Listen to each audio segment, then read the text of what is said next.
Here's a quick podcast for all you true crime fans. The case of the missing Reese's.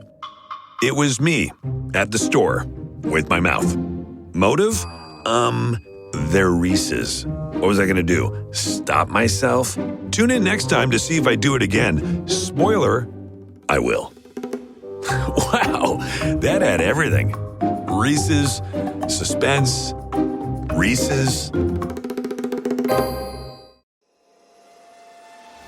Last podcast on the left is all about the facts. So when Southern New Hampshire University came on as a sponsor, it was time to do some research. Turns out they offer more than 200 online degree programs, and get this, criminal justice and psychology are some of the most popular. Classes have no set meeting times, and tuition rates are some of the lowest in the U.S. Want to learn even more about SNHU? Visit snhu.edu/last. There's no place to escape to. This is the last podcast. On the left. Live from your grave. That's when the cannibalism started. What was that? We've been over this before in other episodes, right?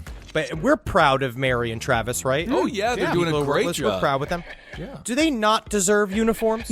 What do you mean? I am saying this. We brought it up in Jonestown. Well, first of all, we should honestly. Those are our employees, Mary and Travis. Yes, but they should have some sort of flair. Maybe that's a part of it. And I do believe that if we can just kind of set it up, you guys are down in the studio, which is kind of a recessed. It's got a basement. Mm-hmm. What we'll do is don't tell Travis or Mary because they don't listen to these episodes. No, so they're not going to know. They're going to be up in the living room, not know what's happened, right? We put up a fancy sheet in front of the stairs leading down to the basement where their studios is. Right. Pumped with a bunch of smoke machines in there, right?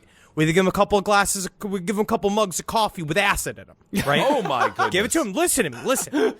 We take them down the steps. About a half an hour we have like a biscuit time where we sit and eat little tea cookies and stuff waiting for the acid to take hold. And we're telling them the spiritual energies are building.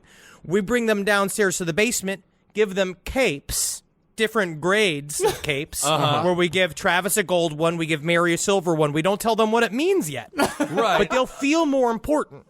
And then I will show them a cup and say it's the Grail. What that then does is bonds them to us forever, and you know what we get to do? Stop paying them. I don't know if that's true, but all right. A cape. You said uniform. I was thinking like TGI Fridays, the flair. That's bad. No pedantic. No pedantic flair-based. I want real flair. Flair that is chosen by the hierarchy of the cosmos. All right. Neil deGrasse Tyson, I suppose. All right. This is the last podcast on the left, everyone. I am Ben Kissel. That's Marcus Parks. Hello. Marcus, you look thinner than ever. I don't know why you keep saying I look thinner than ever. I don't know why you got thinner than ever. Don't tell him that, because that means you think he looks like sick. Yeah, I asked him if he had the big C. No, I'm always teetering on being finely thin and looking really fucking sick. That's my teeter at. You were thin. You do look a little thin. He does. And I am a little concerned. I am a tiny bit concerned, but I respect you. I eat 3 meals a day. Hey, buddy. Hey, man. Sound like the reverse of an alcoholic. And then we also have Henry Zabrowski, he's our guest on the show. And now this is episode 398 or something. I think 41. Yeah, maybe 42. So permanent guest, like Sinbad. Now, what we have here is, before we begin today's episode, I want to do a little bit of a reading from Alice Bailey, so you can that I feel like mirrors how we feel here at Last Podcast and Left on the information that we deliver to our beloved audience. Okay. Now explain to everyone who Alice Bailey is. Alice Bailey, if you've done your reading, is one of the original branch-offs from Madame Blavatsky. She wrote a book basically about spiritual initiations. Uh-huh. And I believe it is called Initiations. Oh, interesting. Before entering upon the subject matter of the following articles on initiation, on the paths that open before the perfected man, and on the occult hierarchy, certain statements may be made which seem essential for the judicious study and comprehension of the ideas submitted. It is to be recognized that throughout this volume, facts are alleged and definite statements made, which are not susceptible of immediate proof by the listener. Lest it be inferred that the writer arrogates to herself any credit or personal authority for the knowledge implied. She emphatically disavows all such claims or representations. She cannot do otherwise than present these statements as matters of fact. Nevertheless, she would urge those who find somewhat of merit in these pages that he not estranged by any appearance of dogmatism in the presentation, nor should the inadequacy of the personality of the host act as a deterrent to the open-minded consideration of the message to which her name happens to be appended. All right, kind of a long quote there. Blavatsky, it also reminds me of an overweight offensive lineman who's like funny and everyone kind of loves him, but he's kind of a doofus, but then he ends up falling on the football in the end zone, recovering a fumble for a touchdown to win the big game. I will say Blavatsky definitely looked like the Parent Trap-like twin of a linebacker for the Green Bay Packers. All right, we are on to part 2 of the Order of the Solar Temple. So when we last left Joe DiMambro and Luc Jouret, they had just merged their respective followings into a new super cult and had rebranded themselves as the Order of the Solar Temple. Ooh. Now, there's been a lot of debate over the years as to who was really in charge during the 9 years that the OST was active, but it seems from the testimonies of former members that Joe DiMambro was the one who pulled most of the strings. Okay. What I heard was, I did read one testimony from a survivor that was like, I hated Joe DiMambro, always slimy, and rubbing his mustache. But Jouret, that was the real heart of the OST. Him with his melodious voice and his thick hair.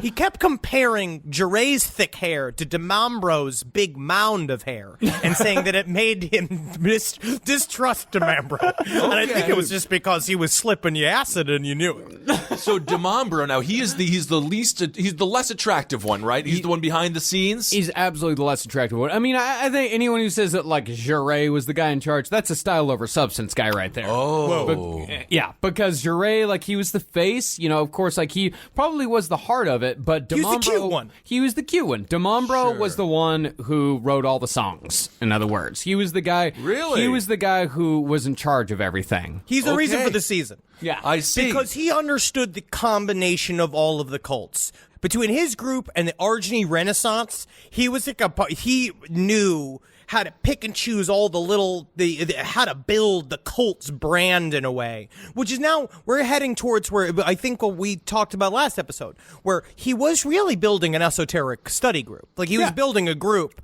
that he just started realizing over time, hey, a lot of these members of this esoteric group are making me particularly horny. And because of my mustache, I have created a purposeful blockade between him and making love to women because he wanted to show just how powerful his brain could be to make people sexually get over his face. I see. So DiMambro, he's the guy who wrote the song Wrecking Ball, and then the other dude is Miley. Yeah. Is that right? Actually, that's a very good way of putting it. You ever see a picture of the guy who wrote the song Wrecking Ball? No. It is different than Miley. Holy hell. Interesting. Well, ironically, though, a large part of DiMambro's power came from his claim that he actually had no power. He told his followers that he took all of his orders from a council of 33 ascended masters who lived in the OST headquarters underneath Zurich in Switzerland. Ooh. Also known as a section of Agartha. Mm-hmm. Yeah, because the OST believed in the hollow earth theory. And DiMambro told his followers that all of his directives came from the subterranean world of Agartha, which could only be accessed by descending 22 steps down a secret passageway somewhere in Zurich. Good luck. Good luck finding the fucking passageway, huh? Zurich's complicated because they built all of the streets on a Z pattern. I don't know that to be true. It sounds difficult. All I know is I never want to go on a journey to find a section of Agartha because that just seems like it's really... I'm going to need a little Bobo Baggins. I need a little help with that one, a little Samwise. But what we're seeing here, though, is a direct line Like, if you start reading about his thought process, DeMambro, his time spent in a morgue and his time working with the Argony Renaissance and these other esoteric groups, we're seeing what they are trying to build, which is a direct line all the way to Madame Blavatsky, and Madame Blavatsky builds upon the line from the Egyptian secret schools. So what we're talking about here is like once you begin to open up the vaults of this type of esoteric thought between the Knights Templar, Rosicrucianism, esoteric Christianity, you're entering into the gigantic spine of occult thought that has been around since Sirius arrived in 26,000 years ago, which we don't know if it's true or not. Right.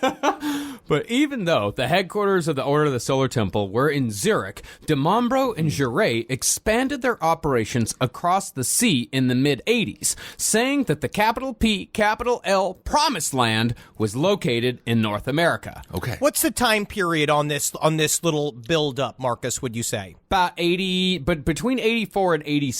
I think they started the move over to North America in 85, and finally in 1986 arrived in the Promised Land that was Quebec. Hey, well, that's nice. All right. Yeah, honestly, if you're going to pick one spot in the world to make capital P, capital L Promised Land, beautiful Quebec is not a bad place to choose. Yeah, I don't know. It's very cold. Well, I don't know the exact reasoning behind it, but I think it was. I think they probably had three reasons for this. I mean, one, it was distant enough to be impressive, because you can't say, "Hey, if you're in Switzerland, you can't say the Promised Land is in Sweden." No, you got to go far. Right, you got to go across the sea. And plus, as Henry said, it's a beautiful part of Canada that the Order's rich members would still enjoy. You can't take them out to the desert like Manson was taking all of his followers. Sure. Because they didn't know what was good.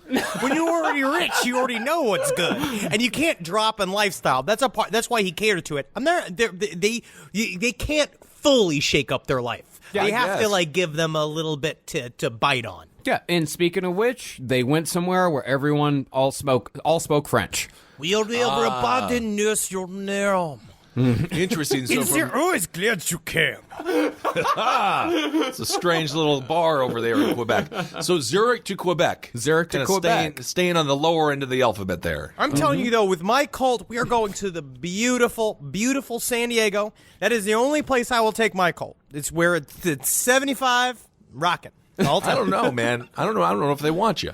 So Jouret, working as the face, convinced people to leave Switzerland by using the Jim Jones technique, telling his followers that the world would soon be ending and that the only place left standing was going to be Quebec. If this whole thing ends with him poisoning poutine as everyone slams it down their gullet, I'm going to be really upset. I mean, from every single time I've had poutine, I assume it's poison from the reaction my asshole has. But Jouret was also careful to specify a large area of Quebec, which meant that followers could relocate without having to all stay on a stuffy little compound, meaning everyone could still live comfortable, rich lifestyles. Okay, nice. Because that was the thing about the OST. They never had a compound per se. Instead, they had what could best be referred to as clubhouses. Good framing. Very good framing. And these were mostly in Switzerland and Quebec, although there were small contingents in the French Caribbean territory of Martinique and Australia. So as far as housing goes, OST seems to be one of the more comfortable cults that we've covered so far. Well, that's the thing, is that the reason behind this is that, as we said in the last episode, unlike most cults, the members of the Order of the Solar Temple were at the very least middle class, if not fantastically wealthy. Ooh. Obviously, we will put one caveat there. There were some people on the lower end of middle class that were involved as well. They ended up doing a lot of the grunt work. But a part of what the original plan that Jouret and DeMambro had from the very beginning was to get the elite. Right. Jouret knew from the very beginning when he was doing that's what he brought to the table. DeMambro brought all of the esoteric, generations of esoteric knowledge with him. DeMambro's not a fucking joke. DeMambro really did believe he was a wizard. Jouret understood the packaging. He understood that what we need is cash fucking money. And so you have to go and talk at them about lifestyle and dietary shit and then flip it. And so in that in that wave of getting rich people, you got some lower middle class. Did you make this analogy in the last one with Tom Cruise and Miscavige for Scientology? Was that talked about? Because it seems like this Jure is the Cruise, right? Yeah. DeMambro is the Miscavige. And by the way, that story is getting crazier and crazier. Tom Cruise was in charge of some of the beatings, really, according to Leah Remini. But he built it into his Jack Reacher stunt choreography. Can you imagine though getting beat up by 5'4" Tom Cruise? Yeah, man. Wait till the one day when I finally fucking snap, dude. I'm gonna be the scariest 5'7" little tornado anyone has ever seen. Yeah, because you're only 5'5", so that would make it scary. No, you fucking piece of shit. Well, the things about all these rich people in the OST, everyone had their own homes. They all still had all their day jobs outside of the temple. They all had lives that continued on in such a normal way that in some cases, close family members had no idea that their child, sibling, spouse, or parent was even a part of the OST. One such example was Edith Walney, a lady of leisure married to the 1960 Winter Olympics downhill skiing champion Jean Walney, who had made himself fabulously wealthy by founding a ski accessory company that still sells $300 sunglasses to this day. Hey, all I'll right. tell you something, man. I tell you something, I'll be impressive. It's some kind of uphill skiing champion. Every fucking everybody and their mother and their fucking uncle skis downhill because it's the only way you can fucking go. Give me a medal. I can roll downhill faster than these fucking I would love to watch the slowest ski competition ever. Everyone just has to walk. You know, when you have to walk sideways up a hill looking like a jackass. That'd be kind of fun. So Edith and her youngest son joined the OST in 1990 when they were 60 and 21 years old, respectively. But nobody else in their family had any idea that the two of them were a part of the cult for another 4 years. They kept this a secret for almost half a decade. Question. I just have a question. Can they still speak to their parents and can they talk to their family? That's the whole point. They still, well, some of them that are really on the inside don't, but for the most part, the people that are out in the world, the whole point is that it's a secret society. So yeah, they do. Okay, I like that. From the way it seems, from the descriptions I've read, is that people got really into the community building of OST. It seems that when they showed up, especially these people like Edith, who had a lot of money to burn, she showed up. She was given a little bit of the Jim Jones treatment, where she got right to DeMambro, or like Jure or DeMambro would come forward and be like, "My child, so lovely to see you. Kisses on your wrist, kisses on your elbow." French politeness. Okay. They pull in there, but they see people dancing with the maypole, dressed in little and they're all dressed normal. And what we're seeing is you are being interviewed the second you arrive. Where what they understood implicitly was the slow build of an esoteric group to a cult. They showed up just to fucking have some fun and to learn about crystals and how to join the Hierophants and how to join the Ascended Masters a little bit, but in order just to live their lives. But you know what they found? Uh-oh. Nothing but trouble. Thank you. Someone of you did it. Oh my God.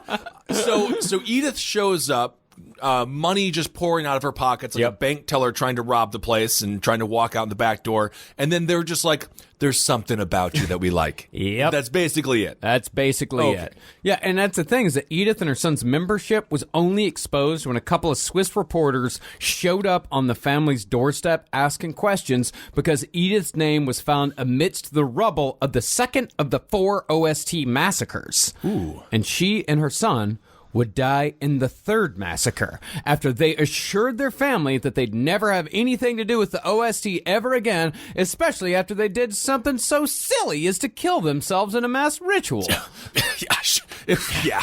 Oh, man. Silly pants. There are a couple of Howie Mandels over there. Yeah, I went into a Starbucks in June. I asked for a pumpkin spice latte. They're like, "That doesn't come out until October." And I was like, Silly. I know that. Silly. I know that. And then you burn yourself with a group of your friends, right, in the shape of the Templar cross. Absolutely, of course. Ever making sure your body's all collapsed in a star pattern. Yeah, naturally. Very organized. But this is why I think it really was an esoteric group that was, at the beginning, it really was just about sharing knowledge. And when you get into real esoteric thought, a part of it, it's just a constant initiation. You're constantly towards a goal of learning the real quote-unquote knowledge, capital R, capital K, real knowledge. But this is, and in the third episode, we're going to talk a lot about what was it suicide or was it murder, or what's the difference between the two. Okay. Mostly, it seems like a lot of these people were just straight up murdered. But even though these members lived separate lives, they could still be called away by either DeMambro or Giray at any time, and it was required that they never tell anyone where they were going. Edith's other son, the one who didn't join the cult, said he remembered his mother getting a phone call and suddenly leaving a yachting holiday in Spain, saying she wasn't feeling well and needed to immediately return to Geneva. Oh my! These people were so fucking rich. It's safe to say, though, that you want to be called by Giray, right? Like, it's never good when you get the call from DeMambro. Like, Yeah, because DeMambro's like, you must simply come back to Geneva because my tongue is dry. Well, I'm on a yacht. It's taking on water. But get what? You get to play with my sword. Oh, yikes. Well, that son now believes that his mother was called back by the cult, just as she'd been called multiple times before and after, and every time she left, she was as vague as possible as far as where she was going. Another example of a high-ranking member was Camille Pillet, who was an executive for the Swiss watch company Piaget. For some perspective on how rich this guy was, on the low end, Piaget watches go for about $8,000. Damn. On the high, they're in the millions. Like, Why I'm you gotta talking have $3 million watches? Why you gotta have a watch so expensive? What does it do? Yeah, what else does it do? It tells time like super good. Inspector Gadget's watch wasn't even that expensive. It was like a skateboard, It too. was a part of his arm. What on earth? So because of his stature, DeMambro told Pillet that he was the reincarnation of Joseph of Arimathea. And as a consequence, Pillet got all his capes in one go. No Whoa. questions asked. Boom, boom, boom. That's all it fucking takes, bro. Boom, boom, boom. That's crazy.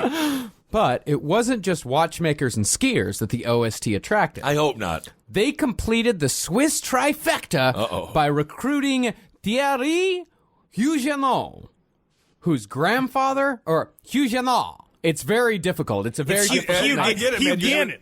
Yeah, Terry Huguenot. It would be actually be Terry Huguenin, but Thierry I can take the names if you want me to. Thierry Huguenot. Yes, because let Kissel have the pronunciation. Yeah, Terry Huganian. Yeah, I love this car dealership over in Plover. Yeah, Terry Huganian. Yep, great guy. Anyway, his grandfather had made a killing running a chocolate factory. Jesus. Okay, so they got a watchmaker, they got a skier, they got a chocolate maker. So the triangle of stereotypes are complete. Yeah, dude, all they need now is a girl with huge tits and wooden shoes serving everybody. I don't know what else they drink there. I think they drink beer in Switzerland or some form of ale or grog. Definitely. Well, Terry is what we're going to call him. Might as well just call him Terry instead of saying Thierry every time. I mean, that is his name, but we'll just call him Terry. No one really is going to be holding our feet to the fire on that. Well, don't be so sure. But, That's true. well, Terry was ironically a dentist, but an extremely successful one at that. So he was able to climb the ranks to become one of the order's most important members. Wait, the dentist was also in the chocolate business? Well, his grandfather was a chocolate He's creating his own customers. Yeah, dude, it's called the Hegelian dialectic, where you control the problem and the solution. It's all been a conspiracy. That's big tobacco. That's crazy. However, unlike the other three people we just mentioned, Terry survived, so quite a bit of our information on the cult comes from him. Specifically, the information comes from his book, 54th, which was beautifully translated for us by research assistant Rachel, who informed us that she speaks fluent French after hearing our call for French speakers on episode 1. Thank you, Rachel. She can do everything. How do people do that? Kids are taught better these days. Yeah. My public school education as an elementary school student was essentially a jail for children. Right. Yeah, my Spanish teacher just spent all her time talking about her skin disease. Diseasio is how it's pronounced, Marcus. Thank you very much. So the question here is this. Why did 4 seemingly intelligent people such as these, along with hundreds of others, join a cult like the Order of the Solar Temple when they all led comfortable, successful lives? That is the question. Well, I think there are 2 answers here. Henry thinks, and I agree with this, that a lot of these... Fine, I agree. You gave it to him. I gave it to you. My God. Well, I agree with him when he told me that a lot of these members, they probably just joined the order as like a thought exercise. It was a fun, exclusive church that made members feel special, with the added bonus that poor people couldn't join, pretty much making it the premier yuppie cult. It's like the reverse of the Subway punch card. I understand. Yes, it's definitely a cult for people that use a lot of skincare products because they can afford them. All right. But a part of it is what we talked about with Scientology and the reason why it worked. Scientology worked because you got nerds to put themselves in costumes playing roles. Yeah. Nothing makes a bunch of people with money to burn feel better than essentially this is LARPing to a very intense end. When you read stuff like Alice Bailey and you read all the actual esoteric books that it seems that are building up these philosophy, it puts you on this incredible mystical journey to the center of the galaxy. And if you already got all these millions of dollars, everything else in the world is fucking boring to you. It turns a mission impossible to a mission possible, which I think is really fun. You also mentioned how Scientology worked. I say works. I just watched a commercial for their new television network. Yeah. Like are they doing better than ever? Yes. Sort of, in a way. They figured out how to mush their money around. They've realized that they can evangelize in a new way. They're doing it the Casey Anthony defense lawyer way, where the fucking ads around LA for Scientology are being like, "We think you've heard about us. Are you curious?" Right, it's stuff like that, right. where they're playing with it. They're playing with that idea. Yes. This podcast is brought to you by Squarespace. Squarespace is an all-in-one website platform that helps you stand out online. Yes, that's right. You don't have to smash your face with a hammer. You can just start a business. It's got everything you need on Squarespace, from securing your domain to building a professional site and showcasing your work all in one place. Let's say you want to show everybody how you can carve your ribs out of your lower abdomen so that you look more like a Ken doll. That's amazing. You can bring your vision to life with AI-powered design or curated templates, plus flexible editing tools that helps you create something that truly reflects your style, especially if you are somebody that is trying to corrupt the young men of America. That's what Squarespace is really going to help you. Squarespace makes it easy. It makes it easy for you to put all that together, and you just go to Squarespace and do it all. Thanks, Braden. Head to squarespace.com/left for a free trial. And when you're ready to launch, use offer code LEFT to save 10% off your first purchase of a website or domain. Is there anything better than a summer evening outdoors? Enjoy your space to the fullest with new greenery from Fast Growing Trees.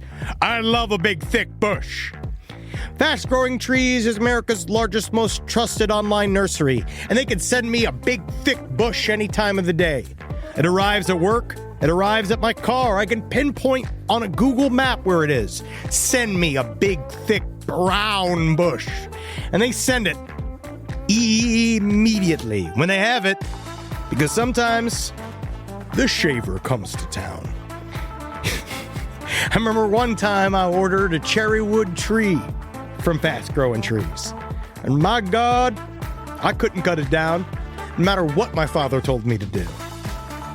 I had to lie to him about it, and next thing you know, I became the first president of the United States of America.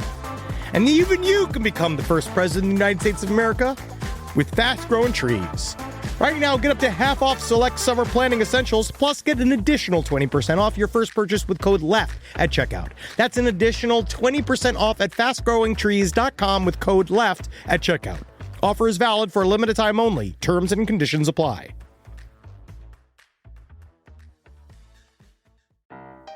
Hey there, everybody. Is your cell phone bill too much money? Are you getting that bill and you're like, hey, what is this? I can't believe for what? For 5G? Are you crazy right now? $100? I don't even barely got any bars when I'm just sitting in my living room, okay? You don't have to deal with that anymore. Are you ready for this? $15 a month. That's right, $15 a month on Mint Mobile. Yeah, baby. Get their wireless plan, because they're just sitting there on the T-Mobile 5G network, and it's just $15. Your whole life, you're just paying all this money every month. You're like, why? Where's it going? It's going to these phone companies that are robbing you.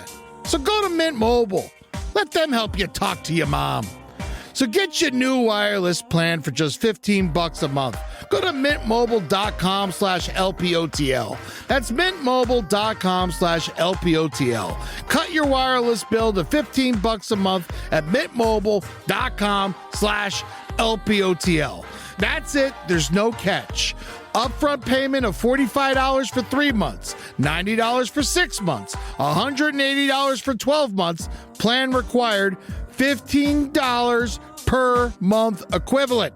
Taxes and fees extra. Initial plan term only. Greater than 50 gigabytes may slow when the network is busy. Includes up to 20 gigabytes hotspot.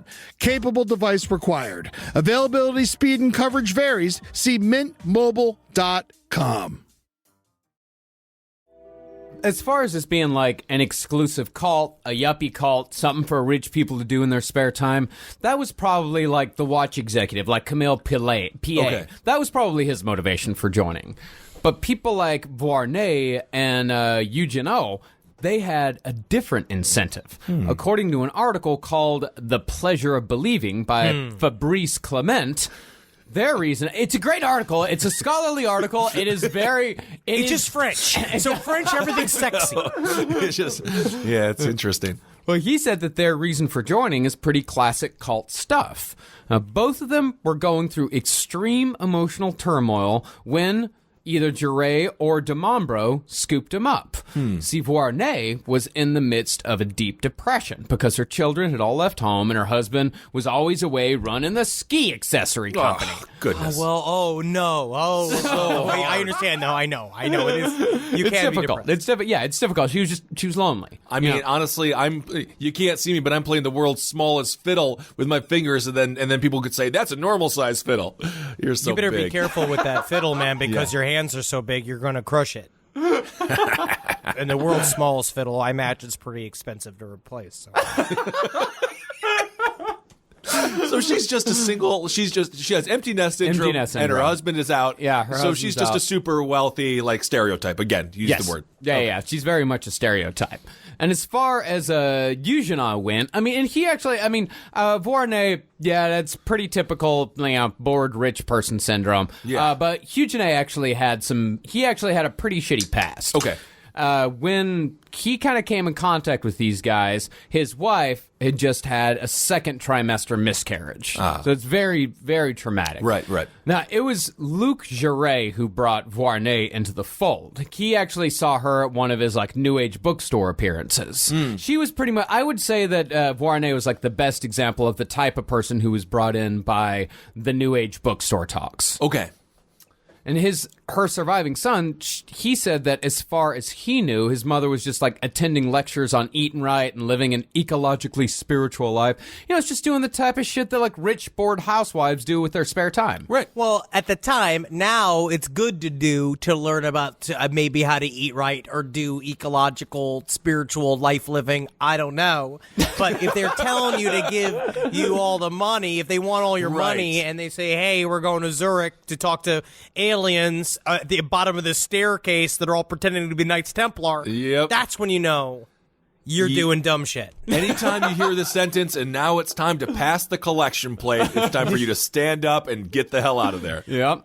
But Terry, on the other hand, he was brought in from the esoteric side by Joe Dimambro. Because Terry had been introduced to Dimambro by his wife's lucid dreaming coach. I have never heard of a more wealthy fucking sentence in my life. Well, what do you mean lucid dreaming coach? What is that? They were not wealthy. They were like upper middle class. A part of what happened is that his wife had this miscarriage and essentially was duped. One of the OST's people came in and scooped her up. This is a part of it where it's like, yes, there's a lot of rich, dumb people stuff happening here, but there's also people that were just swept in by seeing the rich, dumb people be involved. I think that's a part of it, is that they saw these established members of society also belonging to the OST, and so they felt it was okay for them to join. When Terry was introduced to the group, it was done by they were in pain after a miscarriage. This woman, Eveline Chartier, which means Evelyn Charter, was she went and she told him, being like, we can heal your depression by going through, like, having your fantasies be lived out in your dreams. And then she's like, but actually, now that you've been doing really well with the lucid dreaming, you're going to be able to meet my guy. Yeah. This is my guy, Joe. Okay. People follow rich people all the time. We're dealing with it right now on a national level. They're not smarter than you. No. I don't understand why this happens. Like, you talk to a rich person and then you're like, oh, you must be super smart. You'd be like, how'd you get so rich? You'd be like, I'm the great grandson of the dude who invented the little plastic thing that goes on top of the pen. He patented that. And he's like, you're just a moron. You're just a freaking moron. No, yeah, it's like Kanye West being allowed to design shoes. You ever felt a Yeezy? You can, like, pull a Yeezy apart with your hands. Well, Terry said that the first time he met Joe DiMambro, he noted that Joe dressed much younger and slimmer than a paunchy middle-aged man should have, wearing a black jacket, an open shirt, and tight pants. Hey, hello there, Terry. You're looking sad. Oh, hey, look, you see my chain? It is very lit, huh? Hey, I stand wearing my Chelsea boots. Oh, really? Much young, very young. I mean, that's the French. You get like extra charisma points for just being French, because in this country, he's just the assistant manager at the Bunny Ranch. Like, it's not a good look. It wasn't just the miscarriage that was bothering Terry. Apparently, his entire life had been marred by tragedy and failure. So when he asked DiMambro for answers why, Joe told him that all this happened because Terry was paying for the sins of a past life. And Terry, looking to attach his pain to pretty much anything at this point, said, fuck yeah, dude, that makes a lot of sense. Doesn't it? Everything I say makes sense. Look how tiny my jacket is. Yes. Should a 50 or 60 or 70-year-old man be wearing a jacket such as this? No. I speak to my ancestors and they gave me this jacket. The Knights Templars. Very, very fashionable. It's never good when in a past life you were like Rod Stevenson, who was known as the public flasher and masturbator. That's not good. Well, eventually, DiMambro would convince Terry that he was the reincarnation of Ram, who was a priest of the Old Testament king Melchizedek. Of course. Yeah. Can't make that up. Yeah, because it's so specific, see? Yeah, I know. See? That's how they get you. Because it's specific. Right. Why would you make that up? It's so Can't specific. make it up. Yeah, it would be almost impossible to do. If you told It's him that he was fucking, if you told him he was fucking Merlin, that's stupid. That's dumb. Whatever. yes. Yeah, dude. That's really dumb. Anybody could be Merlin, yeah. But if you tell me I'm Merlin's cousin, Gerlin, Right. that's interesting. Yeah, absolutely. But of course, that discovery only came after several extremely expensive seminaries where Terry and dozens of other members were taught the techniques needed to discover one's own reincarnated past. Ooh. And within months, Terry said that he and his wife Natalie had abandoned their old social life completely, cutting off old friends and even their parents because all their time was devoted to DiMambro, doing things like, quote unquote, daily spiritual gymnastics at dawn. What the hell is that? Now, what is that? I think it's like jumping jacks, but you just think about them. I see. But DiMambro, this is where the noose started tightening for a lot of people. Because what he did was that there were full-on surface level shit that you could do with the OST. That's where it started. The little parties, the holistic talks, all this kind of shit. DiMambro, you got to meet when things got serious for you, and slowly but surely he told you cannot have family and friends and truly live the esoteric life. So they do cut you off. But he's correct in a way, where it's true. This is why people join monastic societies, because the idea is that you can only focus on a thing. So in a way, he was telling them the truth, which is like, if you want to be a wizard, you have to be doing this 24/7. Like you gotta be the walking the walk and talking the Turk in order to do it. I see, but it seems manipulative. But those are the people at the very, very top. Okay. Like people like Edith Warnay, like she was more like mid-level. Okay. So she was keeping everything a secret. But the people at the very, very top, people like, Terry Eugenol,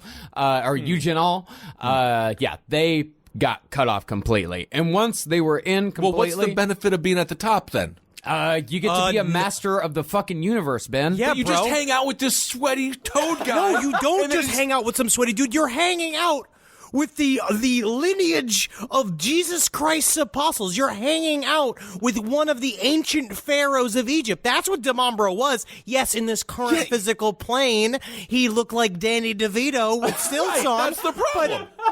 But you're not hanging. You're trying to ascend this life, Kissel. You're trying to do inside transformation. You're trying to join the legions of the Knights Templar. All right.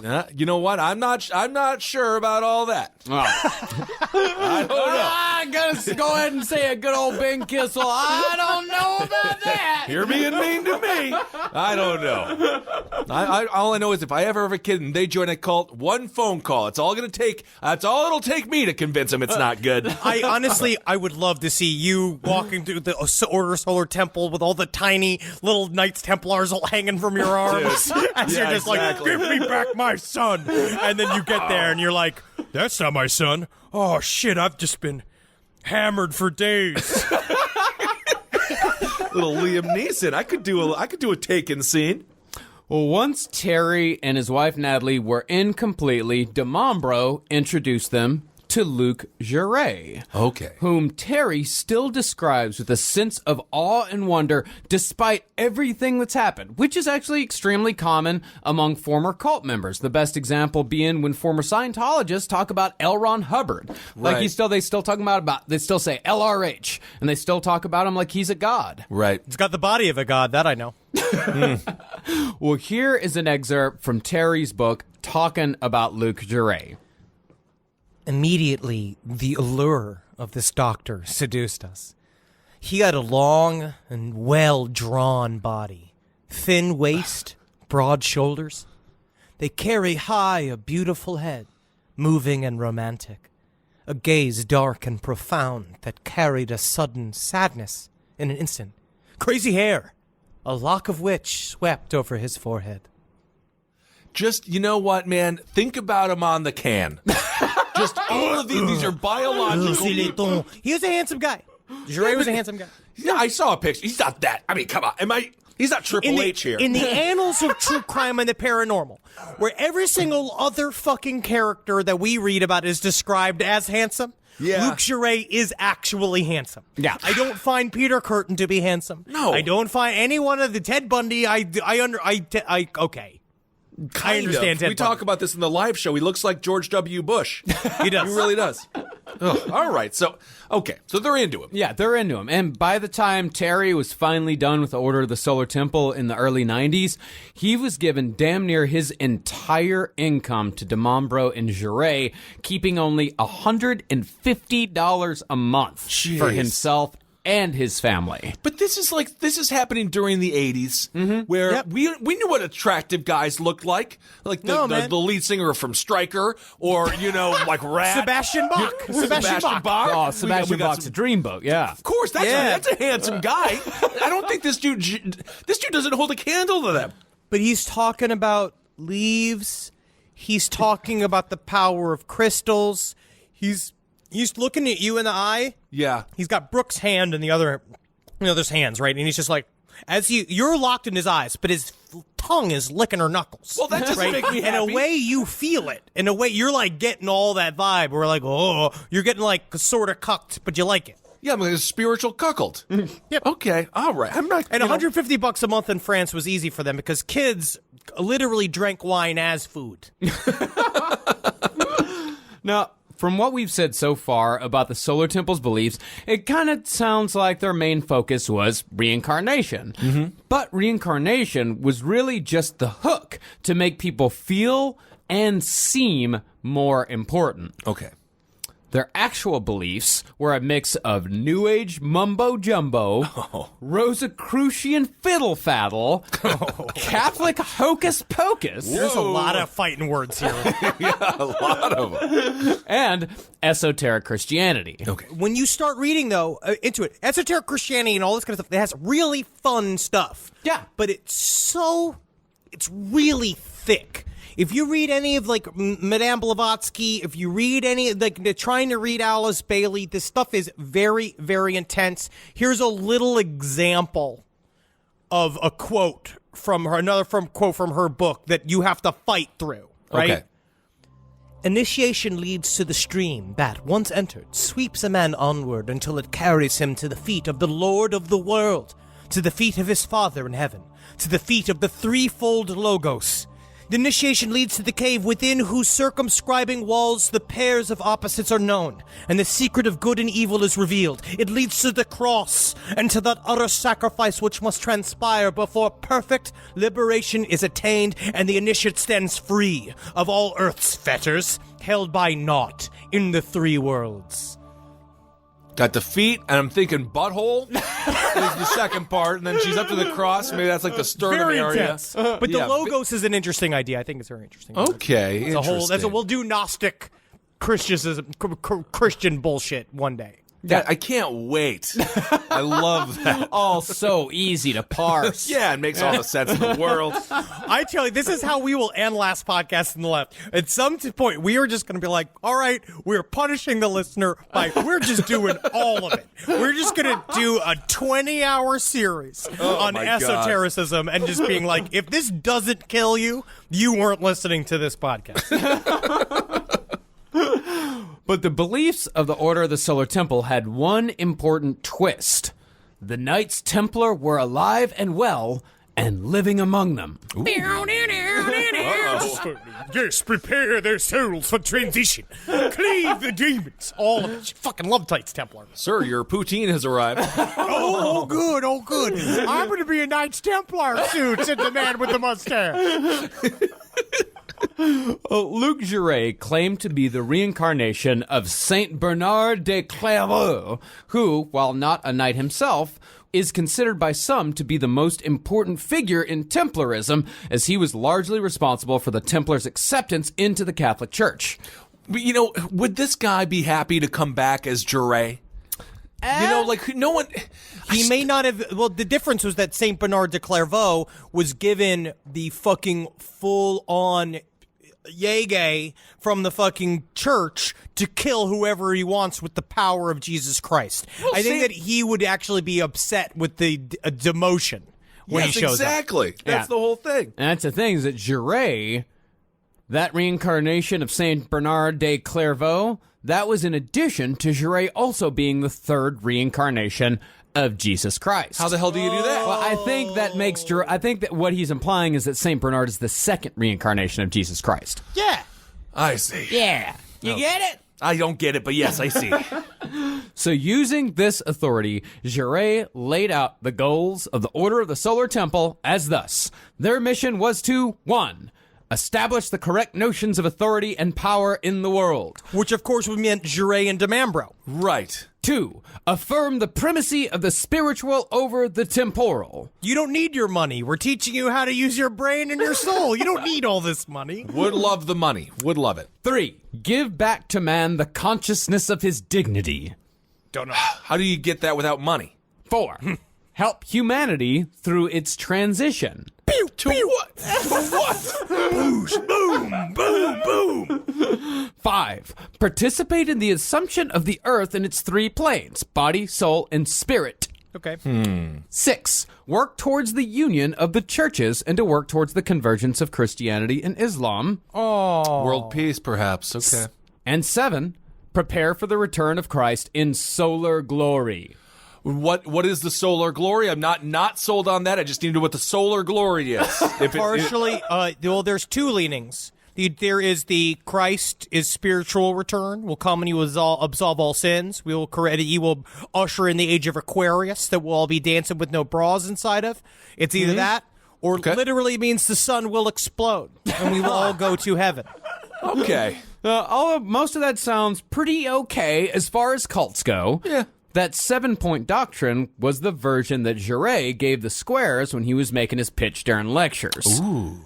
It, not surprisingly, leaves out quite a bit of the actual beliefs of the Order of the Solar Temple, which this isn't all that different from how Scientology does it. You know, you can't just spring Xenu on people right off the bat. Can't do it. How are you going to take all their money along the way? Yeah, you got to massage them. So by the time they get to the point where they're at the top, they have to believe it because of sunk cost. I'm not a stupid idiot. I didn't make a massive mistake 10 years ago. Left my entire family behind. No way. But the main thing that Jouret left out was the Order's belief in transit. And this is very important to the Order of the Solar Temple's belief system. Okay. See, starting in 1986, just a couple of years after the founding of the Order, the tone of Jouret and de Mombro's teachings took a more apocalyptic tone. It was done on purpose to make the danger and the stakes being risen to the members of the OST. What that will do, it makes you super fucking horny. I guess so. Because you know the end's coming. So you know those juices are going. De Mambro's getting better looking. Each week you go. Because, no, he's not. I mean, he's got that sword. He's waving it around. He's got that nice cape. I guess so. They always go with this route here. Yeah. Well, at first, members were told to prepare for the end of the world. But the cool thing to look forward to was that the members of the OST were the only ones special enough to be survivors. So they'd have the whole planet to themselves, or at the very least, Quebec. That's great. They could live in an apocalyptic war zone in Quebec. How wonderful. No, Quebec would stay nice. Quebec would stay nice. That's what they're trying to say. Oh, okay. Now, both Jouret and de Mombro said they learned about all this during their revelations, and these revelations surrounded 4 sacred objects: the Holy Grail, the original menorah. The original. Okay. Yeah. Not the one that you light at Hanukkah. Okay. That's got, I think, 8 candles. Oh, don't even start it. You don't know. We don't know. Before we say it, we do not know. Well, that's what. No, it's got 8 because it's 8 crazy nights, right? That is an Adam Sandler movie. That is not. Perhaps yes, but I do believe. Yeah. It's actually a great movie. It's animated. Yeah, I like the ref. He's cute. It's really fun. Funny. Yeah, I think this one's got 6. It's like the one that was in the first temple. I thought it had 9. Don't know. Anyway, the original menorah was one of them. It also had the Ark of the Covenant. Ooh. And the sword Excalibur. Fuck yeah, all the nerd clips. Such nerds. Yeah, all the nerd clips are being rubbed here. You got the Excalibur. It's really nice. Yeah, and the world was going to end in late 1993, early 1994, or thereabouts. Okay. But as the 80s marched on, Jouret and de Mombro slowly began to move away from the idea of the OST inheriting the Earth. By the late 80s, the buzzword around the cult was transit. Okay. Beep, beep. Yep. Pew, pew. Boosh, boosh, boosh. In transit, an OST member would leave their physical bodies and travel on a death voyage by a path of fire to a planet orbiting the star Sirius. It's like it's like Independence Day. Yeah, dude. But this stuff, this is old. This is old thought. Yeah. So this Sirius stuff has been around for, Madame Blavatsky popularized it, but it's been around for quite a bit. These guys are just taking old stuff and representing it. But it seems like it's getting a little dangerous here. Yeah, it's once all we talk about transit. Yeah, this esoteric stuff. It's all a mashup culture. It's like a girl talk album. Don't know what that means, but it's interesting. Yeah, Henry, you know girl talk, right? What's a girl talk? It's a guy that mashes up a whole bunch of pop songs to make new songs. Why is it called girl talk? Because he's a DJ. He's a DJ. Oh, he's a DJ. Yeah. It's just mashup. You know the guy.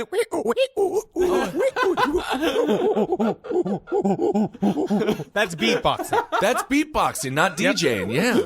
Well, the Order of the Solar Temple considered transit to be a purifying ordeal through which members returned to the Grand White Lodge of Sirius. But the thing was, even though they talked a big game, to most members, transit was not a concrete thing. I mean, No. a lot of them thought that transit was a metaphor for a change of consciousness. Yeah. Or at the very most, like walking through a magic mirror or like taking a trip on a spaceship. Which is, all just as likely. Yeah. Sure. But these people, they're already rich, except for some. That they are already doing. I just don't understand why. What were they so bitchy about? It's finding money. It's finding money. It's finding meaning in life. Like they want some sort of meaning. It's something to do. Get another yacht. No, buddy, it really is about meaning, and it's the mixture. It's when you get everybody in the room. That's one thing. It's like it's important when we approach cults, and like what we've learned is that even these people can be super fucking vulnerable. You have this whole group of people that are they're all bolstering each other up, and it seems for a while they're not. It's not that they're taking it seriously. It's that they've grown to trust DeMambro and Jure. Well, this idea of being like, well, they're not going to hurt us. They look at how evolved they are when it cuts to DeMambro being like, I do not even need a mirror to trim my mustache. I do it with I feel it with my tongue. And I just got it to where my tongue hits it. But there are a lot of ways to find meaning in life that don't involve you committing suicide and then going to another plane. When John Candy wanted to find meaning in life, he just bought a CFL team. And then he was really, really into it. But these guys were not. That's what we're saying, is that the vast majority of them were not interested in committing suicide. Like when they heard about transit, they were like, oh, it's a metaphor. It's a change of consciousness. Because I think for a lot of people, like the Order of the Solar Temple, it was a social club. You know, it's like some people join country clubs and go golfing. These nerds joined an esoteric secret society and performed rituals in basements. Okay. And they played upon the very nature of an esoteric group. The very nature of a mystery school is that everything is parable for actual concrete information.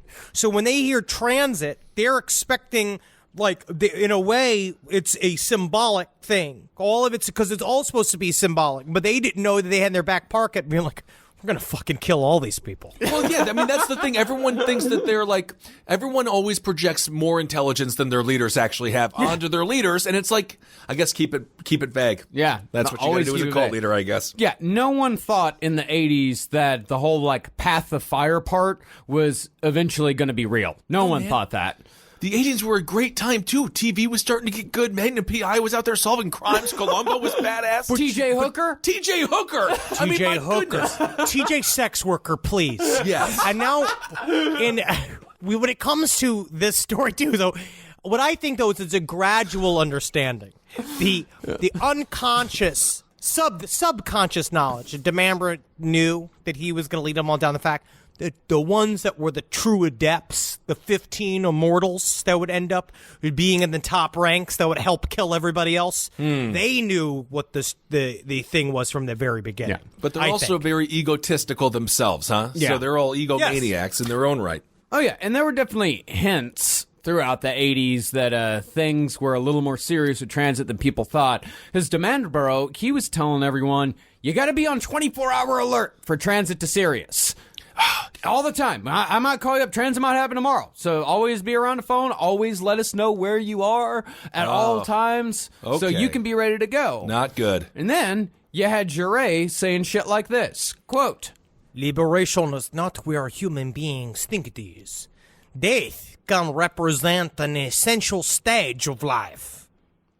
Oh, this is getting bad. I don't like where it's heading. Mm-hmm. But most OST members didn't have September of 1994 marked on their calendars as their time to die. I mean, as we said, most of these people just enjoyed the community aspect, the exclusivity, and, of course, like the fun ritual of the whole thing. Right. Unfortunately, though, we don't know a hell of a whole lot about their rituals or their day-to-day operations. Because as we stressed in the first episode, this was a secret society, and they were damn good at keeping just enough secrets to keep themselves mysterious. Okay. But there were a couple of defectors, including our man Terry. And defecting actually had a ritual all of its own. When a person left the Order of the Solar Temple, the Order would either boil their belongings, set them on fire, or just put them in garbage bags. Honestly, it's very cleansing to do if you have an ex or somebody like that you don't want to. It's really good to get rid of all their stuff in a sort of symbolic fire. It helps. But it's not the, one of the opening scenes in the movie Dirty Work, which is a totally underrated comedy. Hugely underrated comedy. When Norm Macdonald's girlfriend is throwing all of his shit out, including his popcorn machine. This is much more nefarious than that. Yeah. No, they were just trying to get rid of them. Actually, the ones that got out that had their shit fucking set on fire were really lucky. Yeah, but why would they even... What does that smell like? When you're boiling all this guy's fucking sweaty-ass shoes, nasty-ass clothes? It's just part of life, man. It's part of the fucking circle of life. You've seen Lion King. You know someone tried it. You know somebody had a little spoon of that soup. You know what happened. Just to taste it. Yeah, you know. See, garbage bags were an important order accoutrement, as they represented the pollution of the earth, and garbage bags were also used to represent traitors, because anyone who left the group was naturally a traitor.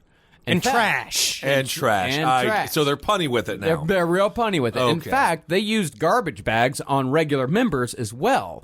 In one particularly goofy ritual, Jure would force people to wear plastic bags over their heads as a symbol of their alienation from nature. Check, please. Yes, that is a good place to do it. But you could see it in the very structure of their chalets. The original, the way I imagine in my head is that you kind of have these sermons that are done. By the way, chalets are little Swiss cabins. They're nice. They're nice. And today's dad moment brought to you by Marcus Parks. By the way, it's nice son, that he did. Some people don't know. I didn't know. I had to look up. I knew a chalet was a structure of some kind, but I didn't have in my head what a chalet was. I was mocked when I was maybe a sophomore. We were driving. My friend Charlie, I said, "Oh, there's a cheese chalet," and he's like, "It's chalet," and they didn't let me live that down for a long time. I thought it was a hard T. And if you ever eat at they have a Boston market in Canada that's called Swiss Chalet. Which is kind of fucked up now that you think about it, because it's literally a rotisserie chicken place, and now you know it's like they made a real Swiss Chalet in the Order of the Solar Temple, which is fucked. Weird. But you could see that they did like a sermon up top, but then they had their downstairs cathedral where the real shit happened. Yeah. So you would be up there for a while, and then be like, but now it's time for an exercise. Let's all go downstairs. Uh-oh. And then they would do these little lessons. If you learn anything from the Rosicrucians, they would do that they seem to steal a lot from their pattern, where they'd have like a theme, and then you are slowly bringing different groups in to do. One club will come in, one level of initiation will go in. Then the next level will go in. They're all coming out seeing like, we saw incredible things. Now you know that you want to get to the next level of an initiation because you want to see what they fucking saw. Mm-hmm. But if you just see this from the outside world, you just see a bunch of idiots with garbage bags on their heads. Yes. Like chanting. It's like acting school. Have you ever have you ever seen the lawns outside of a theater department? It's awful. We did terrible things for years. I spent tens of thousands of dollars rolling around pretending to be a tree. Call me a squirrel, 'cause I'm covered in acorns. That's right. So many people are focused on where their money is today. And Acorns is the financial wellness app that cares about where your money is going tomorrow. Let Acorns work for you. You put acorns in the ground and you're gonna get trees tomorrow. That's right, investments. And with the Acorns potential screen, you could find out what your money is capable of. I always do that. I'm like, I want to invest in something that I like. Let's say cheeseburgers. Okay? That's kind of hard to do. Acorns will help you find a cheeseburger that is right for you. So sign up now, and Acorns will boost your new account with a $5 bonus investment. Wow! Join the over 14 million all-time customers who have already saved and invested over $27 billion with Acorns.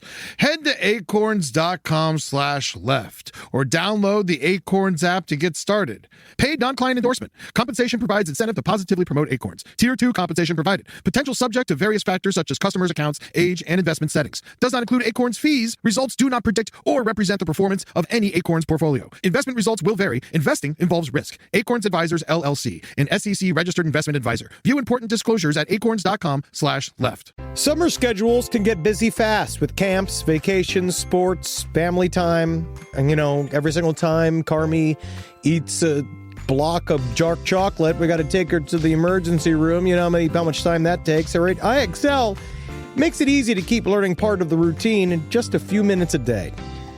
iExcel is an award-winning online learning platform that helps kids truly understand what they're learning, whether they're building math confidence, strengthening reading and writing skills, or reviewing science concepts.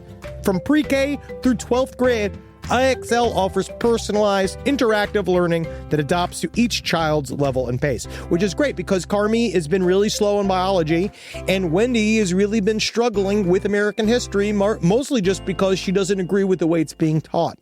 So it's really important. You make an impact on your child's learning. Wendy, as soon as she gets her chicken, she is ready for all of her lessons. And Carmi just really has to eat 5 or 6 bites of liver, beef liver, chicken liver, and then she can really get down to, I'm hoping this is the year she reads To Kill a Mockingbird.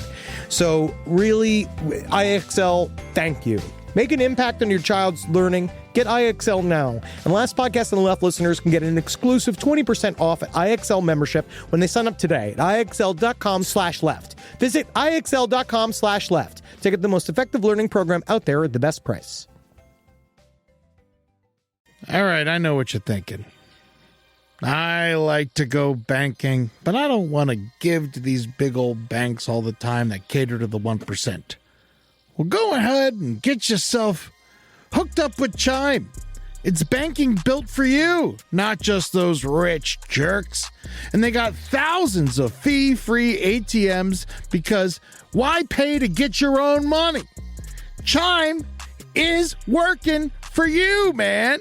You get your Chime card, you're going to get travel perks, you're going to get into airport lounges, you're going to get those chicken thighs. You know, every time I go to an airport lounge, I get chicken thighs. And you know what I say whenever I see a plate of chicken thighs? Give me more.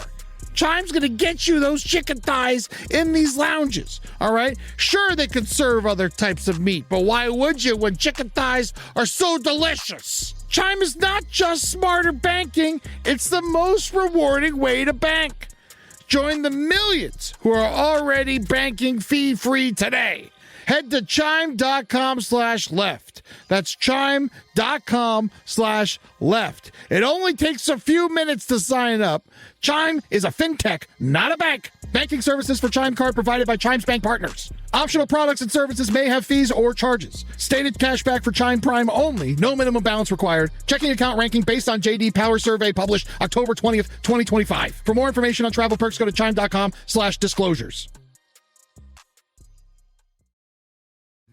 Well, all the garbage bags bullshit, like that wasn't even close to their goofiest customs. Okay. Each member had a special chair, and no one could sit in anyone else's chair lest they contaminate their own energy with someone else's butt. How could you make this more of an ass Jackie cult? Oh, assigned seating. That'll do. Yeah, because if you sit on someone else's butt, You get their butt energy. their butt energy gets in your butt. There's butt. Yeah. All right. You fucking idiot. No, I don't didn't- sit in yeah, your just- chair, but I'm mostly just because of your horrible farts. What are you talking? Oh, are you mocking my recliner that I have at home? Which I do sit in nude on a regular basis? Don't sit in it. All right. Okay. These guys, they were also required to wash lettuce 7 times before serving it, every time. Okay, OST changed it to OCD. What is going on? And they could only walk on grass with bare feet. But as far as the rituals went, defectors said that the OST leaders regularly used hallucinogens in their rituals, which are usually done under a full moon while wearing movie-quality medieval robes. And you know that it kind of worked. That it started with them. It's real light. And then they have Right. once a month these specific rituals where like this shit's serious. Because they would go out there, they're all taking the fucking sacrament and staring at Jure, who they could not look in the eye. Because he would become the Christ during these moments. And these rituals, done in OST clubhouses across Switzerland and Quebec, were highly theatrical. Okay. They had slides, they had lasers, and they had seemingly impossible visions. it was said that all of the holy relics, the Grail, the Excalibur, the Menorah, and the Ark, would materialize at the command of Demambro or Jure. And there was a B team as well. Ooh. The smaller, less impressive ceremonies were run by what they called regional commanders, which I'm sure sounds much. It's one of those things. Probably sounds better in French, like commandant regional. Yeah, one of those. Oh God! And these guys were the heads of the separate lodges, and were also members of the Elder Brothers of the Rosy Cross. The Rosy Cross? Yeah. Oh, we don't want to get into that. I've seen that film. Uh-oh. Their orders came from Demambro, who, quote-unquote, received his orders from the Zurich Masters, which the order called the Synarchy of the Temple, or Synarchy, one of the two. It's setting the scene of going down there and you're tripping balls on acid. Maybe you know you're on acid, maybe you don't. You go down to if you look at actual pictures of their ritual room, it looked like a Giallo film. It was red, stark reds and chrome. And at these giant mirrors, you sit in these little congregational chairs. You got fucking Demambro doing like wigging you out moves, like doing the classic, like, whoa, am I touching your face? Am I touching your face? Like that kind of shit. And he's like, behold, the Holy Grail. And then the Holy Grail just appears behind him in the mirrors. And you just got a whole room of people going, oh, shit, oh, shit. Like, see, this actually sounds kind of fun. Yeah. Why can't they just leave it at that? Like, why don't these cults just stop and be like, and there that was, and now go back to being a normal person and come back next month? Well, what Start we don't charging a cover. No, I think what we don't realize is that there are actually hundreds of these organizations, these esoteric organizations that have existed throughout the centuries. There are plenty of people around that are doing this type of shit and are having a fucking great time with it. And then they just go back to working at Chase Bank and approaching Henry whenever he talks about aliens. Yeah, it's just that this one happened to get a little hot near the end. Yeah. Well, there was no ritual more important to these guys, though, or at least none that we know of, than the Templar ritual, conducted by Demambro himself. Now, the whole thing was kicked off by a guided meditation first, which was then followed by Alice Bailey's Great Invocation, which Henry will now read. From the point of light within the mind of God, let light stream forth into the minds of men. Let light descend on earth. From the point of love within the heart of God, let love stream forth into the hearts of men. May Christ return to earth from the center where the will of God is known. Let purpose guide the little wills of men. The purpose which the matters know and serve. From the center which we will call the race of men, let the plan of love and light work out, and may it seal the door where evil dwells. Let light and love and power restore the plan on earth. If Christ did return, his mind would be blown by garbage bags alone. He'd be like, what is that? Is that plastic? Quit wrestling! Everyone sit still. I cannot concentrate on the invocation when you are wrestling like the most beautiful thing I've ever seen in the world. That is from a film called American Beauty. Oh, yeah. Well, think of it this way. I mean, you've just had a coffee cup filled with a nice cuppa and a whole bunch of acid. A bunch of acid. So you're sitting there. You're starting to get going with the hallucinogens. You're starting to peak a little bit. Right. Demambro's reading the shit. The lights are coming down. Lasers are starting to shoot out of the fucking walls. Cool. And unfortunately, we don't really know what the actual ritual was. They just sit there and they trip their fucking nuts off. We're not sure exactly how they went through it, you know, and what all the steps were. I mean, we got bits and pieces.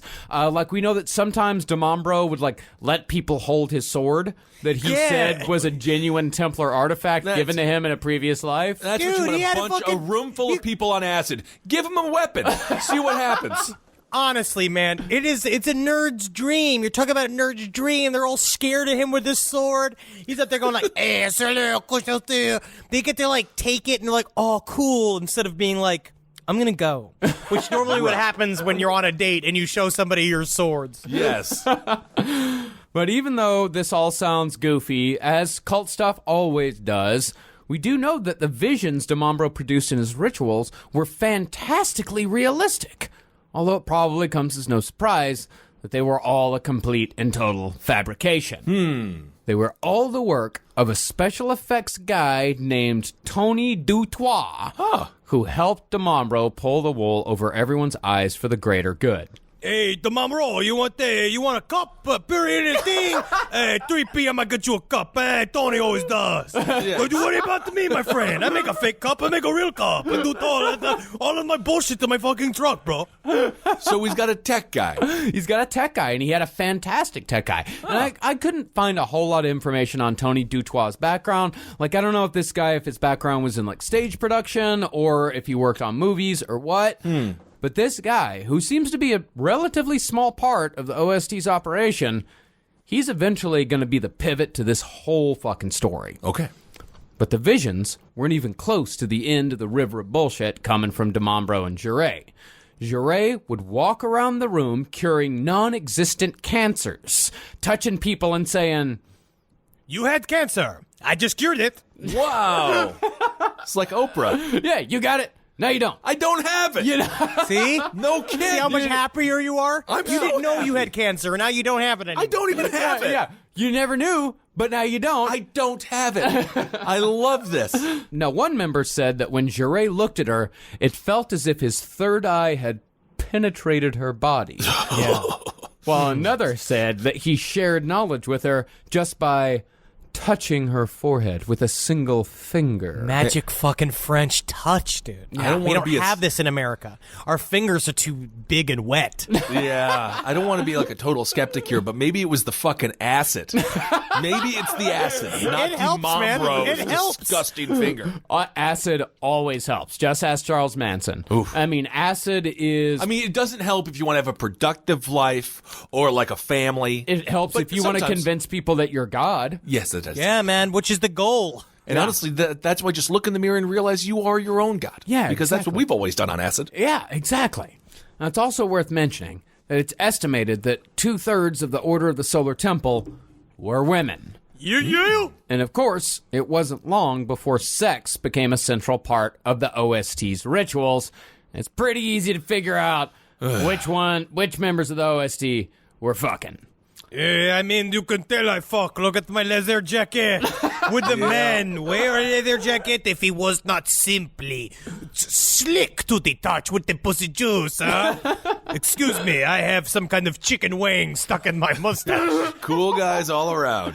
Jure started telling people in the late 80s that his quote-unquote spiritual strength was running low. And in order to summon the strength that he needed to conduct rituals, he absolutely needed to have sex with the female member of his choosing immediately before that ritual was done. Isn't that it's just an interesting cure. Yeah. Some people get on an exercise bike, but my God, wouldn't you believe it? I have to have sex with you. Have to have sex with you. I don't I'm even sorry. make this stuff The Knights up. Templar told me. Aren't you scared? These guys even managed to work a little sexiness into the rituals themselves. One member testified to a ritual in which 2 women undressed as Wagner played in the background. When they got down to their undies, a light bulb fell from a spotlight, severed the head of a rose, and smashed to the floor. And when the glass broke, DeMambro pulled out his special little Templar sword and yelled, By the powers vested in me, I trace a protective circle around this holy assembly. and with that, the special effects stopped, and DeMambro looked to be responsible. Fuck yeah, dude. Yeah, look at this thing I made happen, and I made it stop. Wow. Honestly, though, that's so... oh, man. Honestly, it's a great idea. I want this for my 40th birthday. Like, do that it's for such ya. a fun setup. I know it's all bad. It all ends bad. But the lead up, like, if I would just keep this cooking at this level. We'll do it, but it'll be Marcus and Henry and I in our underwear.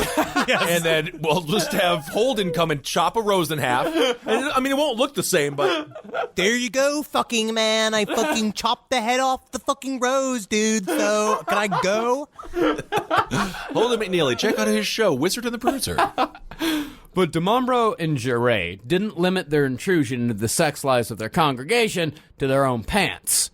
DiMambro had continued his practice of pairing up couples, sometimes breaking up marriages in the process, putting together people that he deemed, quote-unquote, cosmically compatible. You are a very big woman. I like to see how big you are. Very tall, very good. Tiny man.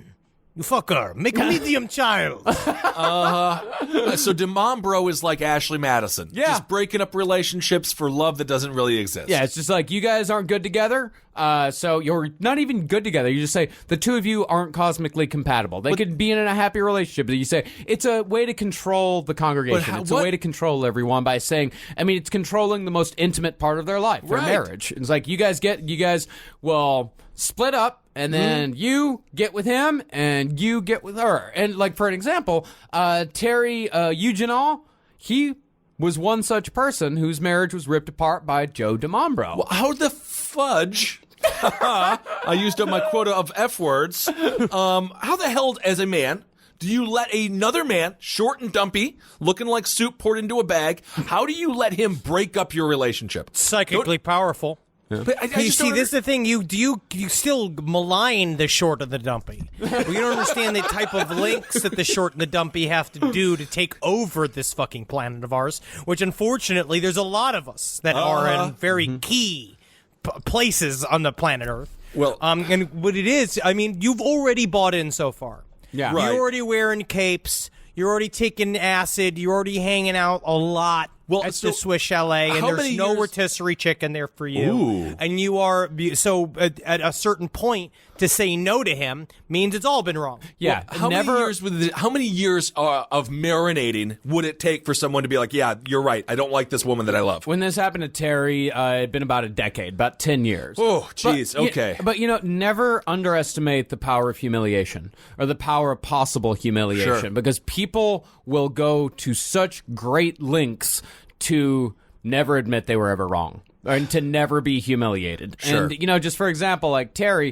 in 1989, his wife, Natalie, she started to get a little fed up with the life and the order. She was done with it. Right. So she suggested to Terry, let's get the fuck out of here. Let's take the kids. Let's go. Yeah, you had fun. You did the acid. You had a good time. Everything's fine, but but they were also, and they were living on $150 a month. So she's like, let's get out of here. Stop giving them all of your fucking money. So when Terry told DiMambro about this, DiMambro said, dude, this is perfect. You know why? Because I just found your cosmic wife, yesterday. Wow. Yeah, So, dude. You know what you can do? Fucking get rid of Natalie, get rid of her, take Marielle. Oh, Boom, my boom. goodness. Yeah, and by the end of the day, Natalie had been excommunicated and thrown out of the order, and by that fucking night, Marielle had taken her place in bed next to Terry, all while the kids were still living in the next room over. Jeez. Okay. Well, I guess that's from the book of How to Fuck Up Your Kids. Yeah. And I just used the F word again. Wow. How to fudge up your kids, you mean? That is disgusting. How to fudge up your That is kids. fucking. This is not the Children of God series. Do not mention that ever again. The idea of them all covered with stuff that looks like chocolate, The cosmic marriages weren't the only thing that DiMambro brought with him from the old days of the foundation of the Golden Way. That was his cult before the Order of the Solar Temple. He also brought along the concept of cosmic children. These children were said to be the ones who were going to usher in a new age. I gotta go to the bathroom, Daddy. We're not to Neptune yet. Shut the fuck up. I tell you what, you're certainly not the cosmic anymore. This is done. I see a new child. Daddy, I need to pay for cosmic college. I don't have any money. You know I got fired. It was no coincidence that the cosmic children belonged to either DiMambro or Jarret, even though they were said to be a product of theogamy, which was a marriage between the gods. Yeah, so his child, he said, was had immaculate conception. He didn't even fuck his wife. Yeah, DiMambro said that his first child, Ellie, was supposedly conceived under the direction of the Masters of Zurich in Israel during the vernal equinox. Okay. Push in and out. Push in and out. Empty your bowls, my young squire. Yikes. And the second child was born of a woman who could possibly be described as DiMambro's very own Scarlet Lady. Ooh. She sounds fucking spicy, dude. Yeah, her name was Dominique Bellaton. Okay. And she was only 19 years old when she fell in with Joe DiMambro, who was in his, I think, 50s or 60s. I think he's in his 60s. Yeah, and upon seeing Dominique for the first time, DiMambro immediately told her that she was the reincarnation of the Egyptian queen Hatshepsut. And he took her as his mistress. It is such a lame pickup line. Of course, a 19-year-old girl is going to be like, oh, that's wonderful. Wow. I don't know why they sound like a 90-year-old named Esther. Oh, that's wonderful. Oh, I was just watching my program. Tell me that. Your mustache is certainly tickling my undercarriages. Yeah, I know.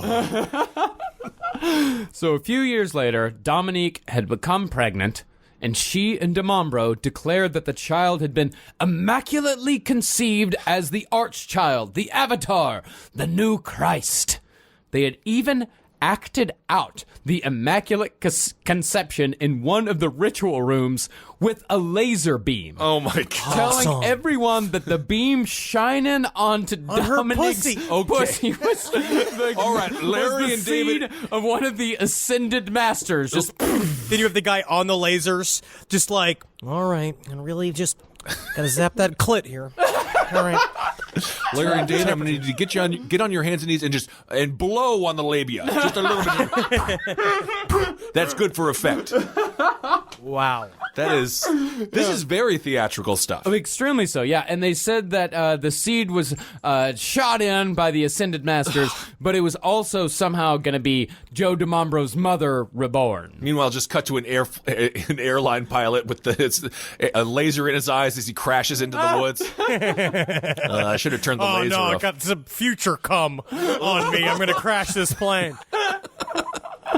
Once these children were born, they were never allowed to play with children outside the order, lest their energy be, quote, mingled. Ugh, so they're getting crazy. They're getting crazy. And 5 of these kids would eventually be born, but only 4 would survive the year 1994.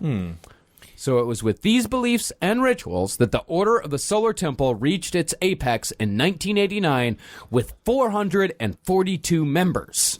90 were in Switzerland, 187 were in France, 86 were in Quebec, 53 were in Martinique, 10 were in Spain, and we only had 16 here in the States. And then just like one really sad loser in Montana. just the middle of nowhere. Await our Knights Templar leaders, and I will issue to them and show them the corn in which I grow with the power of the ancients. But you know what? These were the salad days. Yeah. This is when all this was fucking cooking, man. This was fucking jamming right now, dude. Yeah, 1989 was like, this ride ain't ever gonna end. Now with the election of George H.W. Bush, we're keeping it going, boys. And this height was when Jouret bagged some of his most impressive recruits. Between 1987 and 1989, Jouret managed to nab a number of high-ranking employees at a hydroelectric utility called Hydro-Quebec through a series of motivational speeches. See, Jouret had been brought in to speak by Hydro-Quebec's projects manager, Jean-Pierre Vinet, who was already a high-ranking member of the order.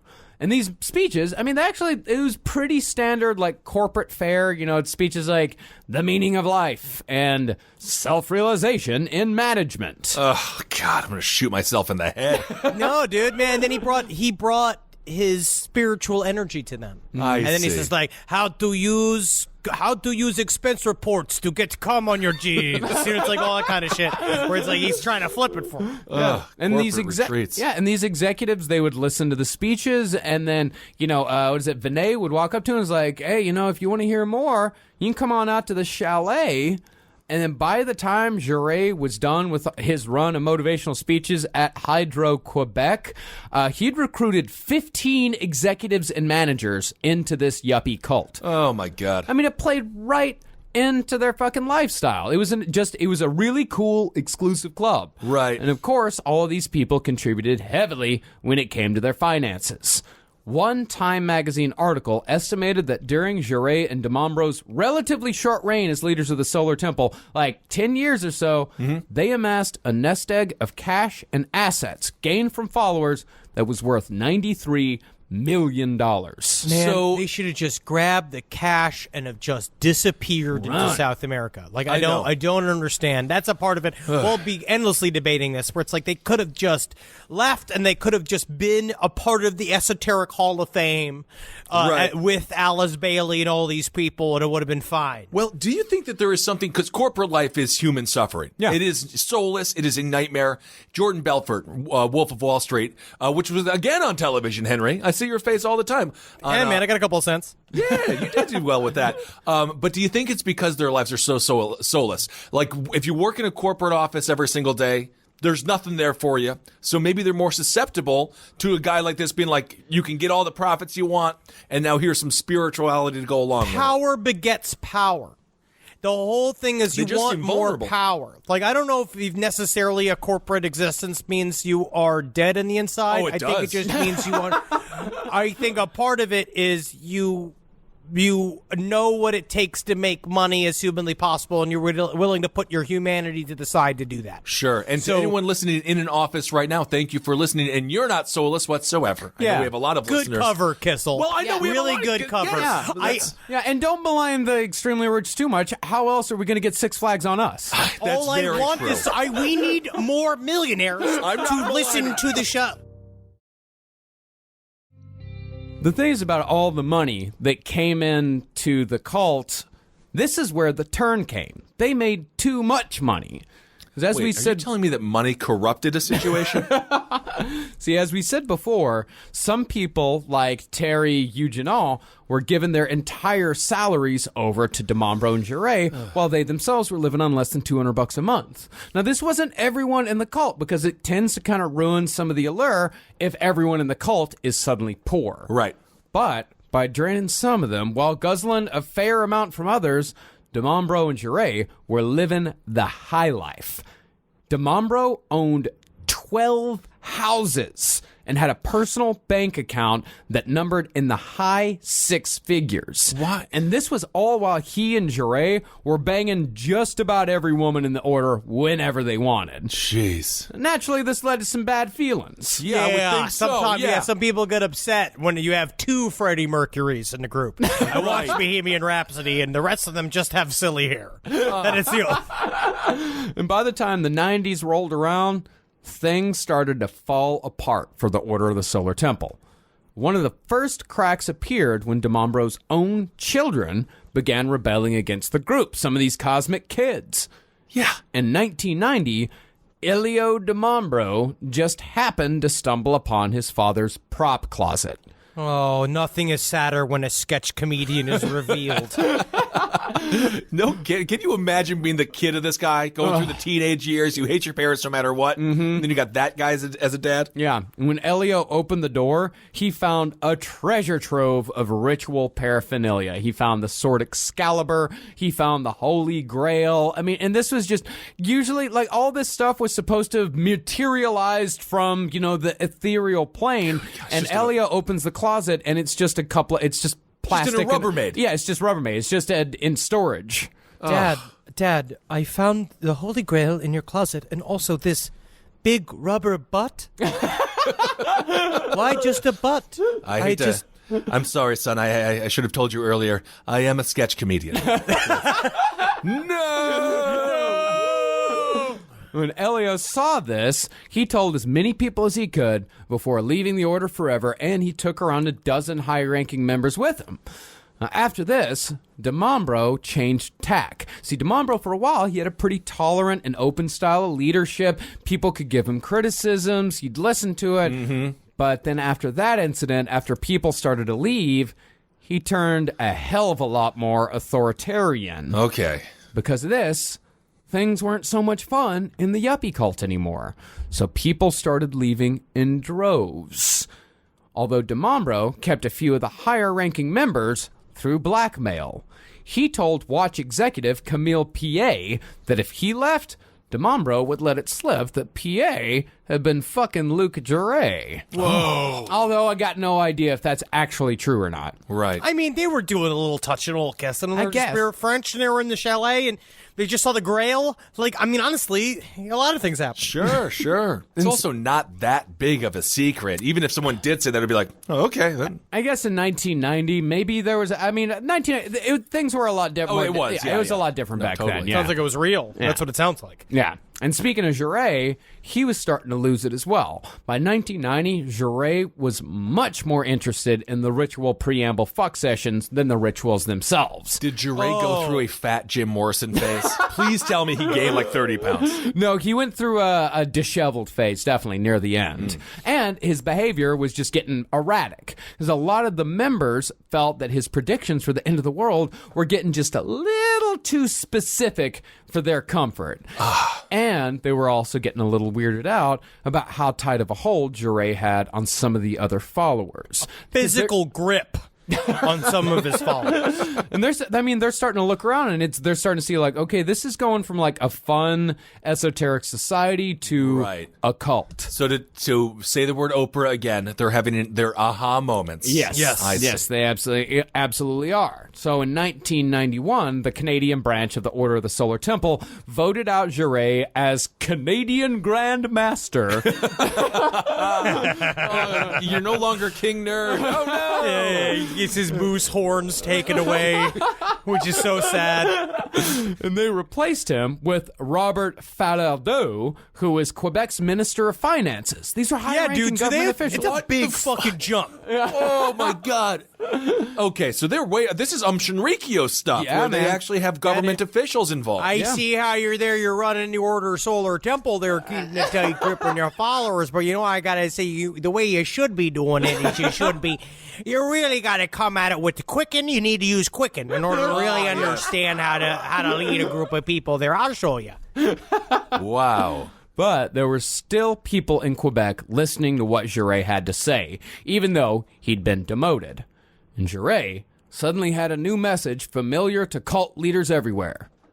Arm yourself. Uh-oh. However, Jure's message has been blown somewhat out of proportion over the years, because it makes for a better story. Sure. Now, a lot of people make it seem like Jure was stockpiling an arsenal like Branch Davidian style. Had like machine guns and RPGs and grenades and all that shit. Right, cool stuff, yeah. But in reality, Jure just sent like 2 of his dudes to buy a couple of guns. Like illegal guns. There's a documentary called Witness about Order of the Solar Temple that has one of the men that went to buy these guns. Okay. And the men he sent is still the guy who spoke in the documentary is one of my favorite cult survivors I've ever seen. Because he literally was like, and then what Luke said? For me to go and find him a gun. And he said, I was like, get one of those things that make it go pew pew on it. And I was like, you talking about a silencer? And he was like, yes. And I was like, okay. All right. And so he acted like it was a fun, like, little jaunt. So I went and I asked a police officer, how do I buy a gun?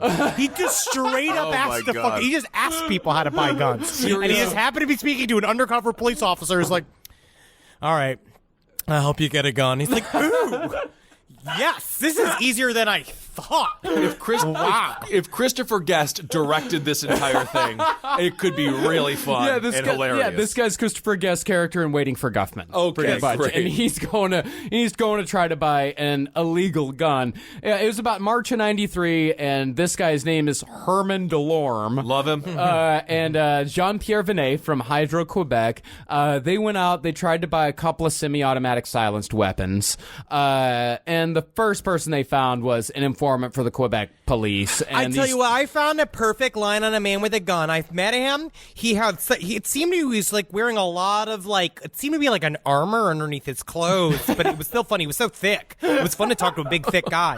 And then he just told me speak right into his lapel because that's how he takes the order. Of course.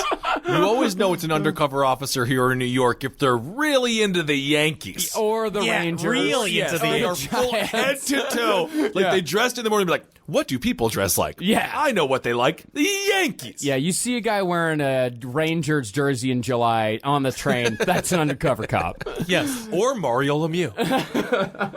So these two guys, I mean, they were just scooped up in a sting operation immediately. So they went to the cop. So the undercover cop had the easiest day of all time. Yeah, yeah. And they scooped up Luke Jure in this whole thing as well because he told them to go get the guns.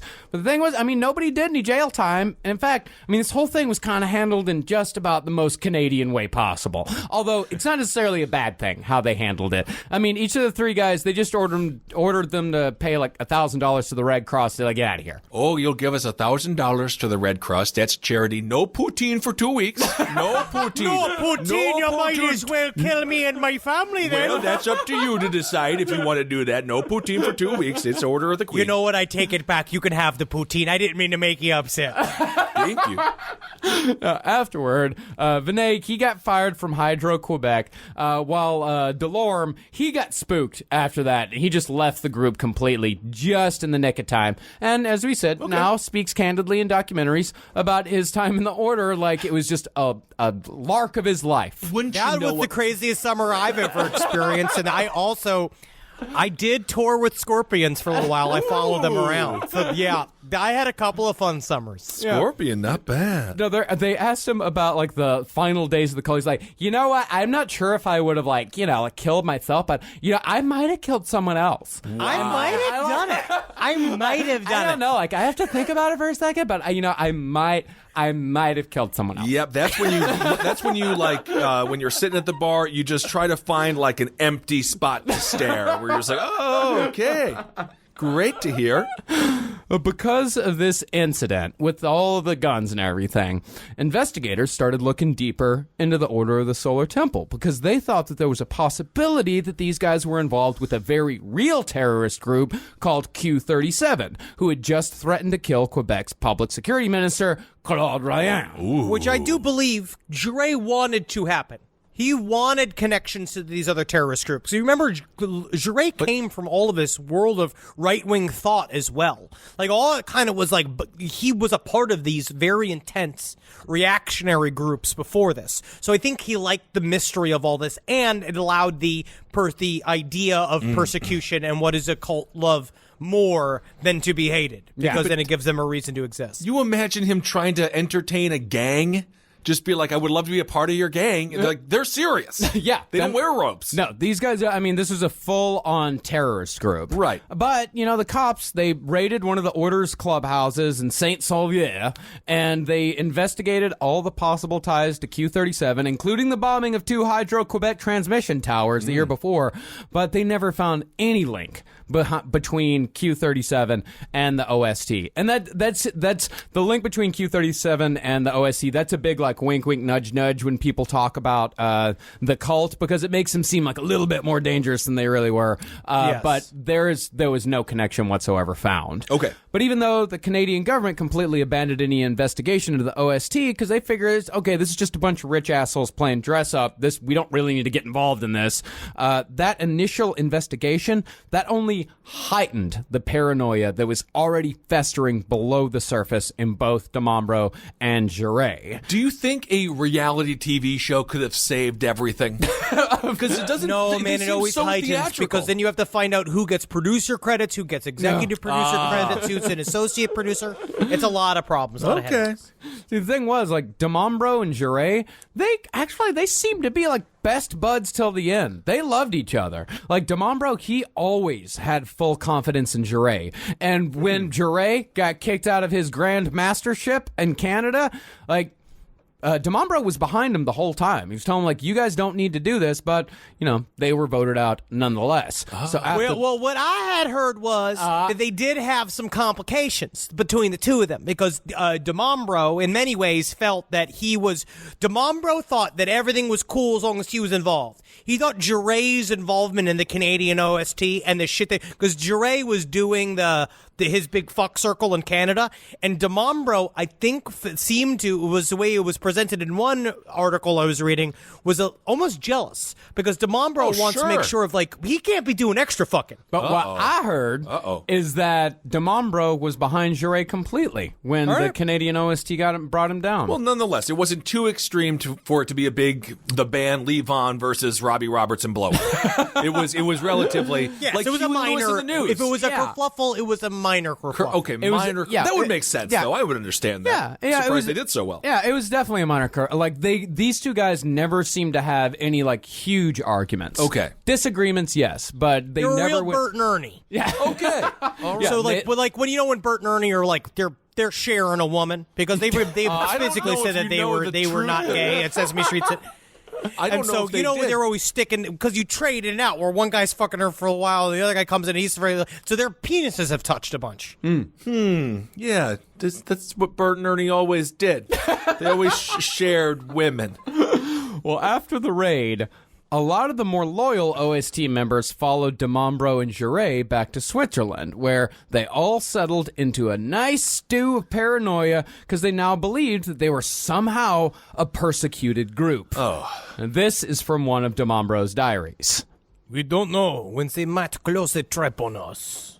A few days, a few weeks. We are being followed and spied upon in our every move. All the cars are equipped with tracing and listening devices. All of their most sophisticated techniques are being used on us. While in the house, beware of surveillance cameras, lasers, and infrared. Our file is the hottest on the planet. The most important of the last 10 years, if not of the century. And this played into the cult's own narrative perfectly, because they've been telling each other for a decade that they were the most special people on Earth. They were the chosen people. Right. And now they had a persecution complex to go along with it. Great. And as we know, a powerful group who convinces themselves that they're being persecuted can be extremely dangerous. Mm-hmm. Now, the OST had definitely gotten some bad press in Quebec after the gun incident, which caused membership to drop even further. In just a few years, from from 89 to 93, the annual income of the group from membership dues dropped from almost 500,000 francs to 89,000. Ooh. And DeMombro's health was failing as well. In 1994, DeMombro was 70 years old, riddled with cancer and diabetes, and incontinent to the point where he had to constantly wear an adult diaper. A lot of people say I'm sick and that maybe I cannot control my poo-poo. But my diaper is made of leather, so you know that I still look stylish and young. I can't wait, man. I want an adult diaper bad. Bad? You can get one today. Just have fun with it. You know? And it's whatever. And it's possible that Jure was dying as well, although we don't know this for a fact. I think that he was full of shit, but you know. Well, in his book, Terry Eugenal wrote that near the end, Luc Jure told him, quote, I have cancer, Terry. I'm fucked.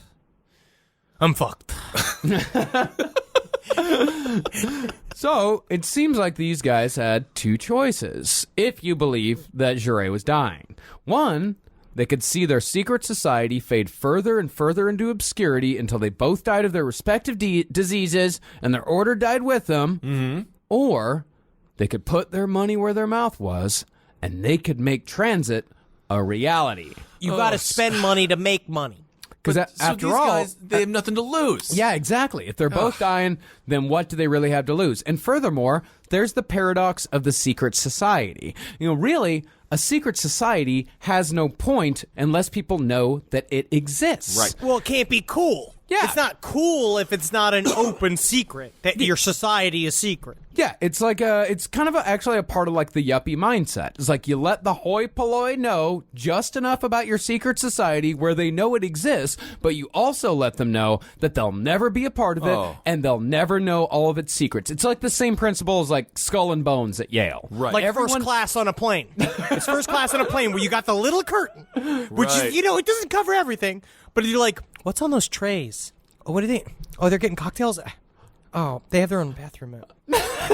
Well, I got What is it really like?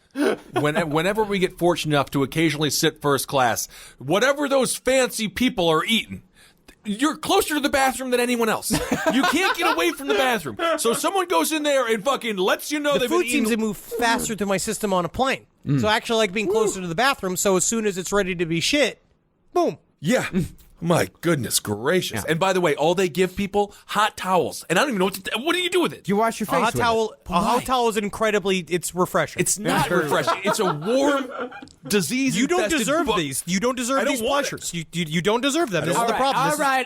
Okay. All right. Back to the Order of the Solar Temple. Fine. If you all remember, 1994 was a busy year for cults.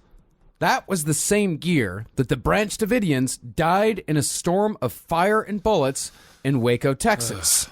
And it seems like this tragedy threw a bit of a turd into Jure and DeMombro's punch bowl. Could you not say turd around me? I'm wearing an adult diaper and I am actually full of turds. I sympathy shit every single time I hear somebody talk about it.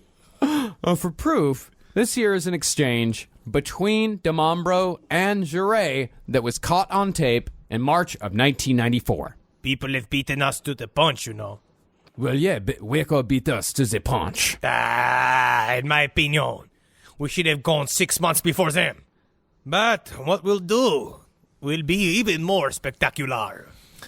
So they were like, so basically Waco was Michael Jackson and OST was Farrah Fawcett. Is that what happened? Because Farrah Fawcett really was like, I am dying and I want the cameras to be there. She wanted it. She wanted it so bad. And then Michael was just like, by the way, I'll take one final headline away from you. Yeah, and that's like Waco really pissed them off because it stole their thunder. They got scooped. That is ridiculous. Yeah. Okay. And that's the thing is that, like, when you listen to some of DeMombro's other recordings at the end of his life, I mean, the man talks like he's taking notes from the Jonestown death tape. I mean, here's an example of one of his recordings, read by Henry. We are rejected by the whole world. First by the people. The people can no longer withstand us. And our earth, fortunately, she rejects us. How would we live otherwise? We also reject this planet. We wait for the day we can leave. Life for me is intolerable. Intolerable. I can't go on. Would it helped if they had a pet monkey? You know, give him you need a Mr. Muggs. Yeah, I mean, I listen to that shit. I mean, it could be, I mean, that whole shit could be copy and pasted right into Jim Jones's laughs. Like Right. that. Yes. Laugh is intolerable. Intolerable. We need to shed this laugh. Yeah. It's the same thing because, or what did we learn again last time? The suicide of the cult leader. You're killing the brain. Yeah. Which kills the snake. That's what we're doing here. That's what happens is that as soon as he decides we're all in the head of the cult leader, when he's out, you're out. But at least in the Jonestown, obviously it's horrible what happened, but at least they weren't living in a nice city with money. Yeah. They were, you know, it was difficult.